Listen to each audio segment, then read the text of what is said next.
প্রথম ধাপে কোয়ালিফাই যায়।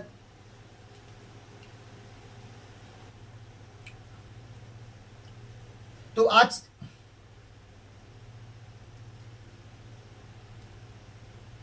আমেরিকা টি-20 বিশ্বকাপ শুরুর আগে বাংলাদেশ 3 টি-20 ম্যাচের সিরিজ খেলে আমেরিকার সঙ্গে, আর সেখানে সিরিজ হেরে যায় 2-1। বাংলাদেশি ব্যাটসম্যান এবং বোলাররা খারাপ প্রদর্শন করে। তারপরে বাংলাদেশের জনগণ, ক্রিকেট সমর্থক, মিডিয়া সবাই কিন্তু আশা ছেড়ে দিয়েছিল। সবাই বলছিল বাংলাদেশ বিশ্বকাপে একটা ম্যাচও জিততে পারবে না। আমি বলেছিলাম না বাংলাদেশ সুপার 8-এ যাবে। তখন বাংলাদেশে অনেক জনগণ বলেছিল যে বাংলাদেশকে নাকি আমি পাম মারছি, কিন্তু আমার কথা সঠিক হলো। যারা যারা আমার সেই ভিডিও দেখেছো অবশ্যই কমেন্ট করে জানাবে আমার কথা ঠিক হলো কিনা। আজকে যদি বাংলাদেশ হেরে যেত নেদারল্যান্ডসের কাছে, তাহলে বলা যেত যে বাংলাদেশ যেতে পারবে না। কিন্তু বাংলাদেশের কাছে রাস্তা পুরোপুরি পরিষ্কার।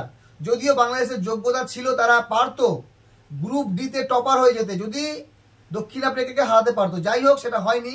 তবে নেপালকে তারা হারাবে এবং তারা সুপার 8-এ যাবে। বাংলাদেশ নেদারল্যান্ডসের পক্ষে আর সহজ হবে না, কারণ তারা শ্রীলঙ্কাকে অত সহজে হারাতে পারবে না। বাংলাদেশকে আর মনে হচ্ছে না কেউ আটকাতে পারবে। বাংলাদেশ যদি সুপার 8-এ যায় তাহলে বাংলাদেশ ভালোই খেলবে।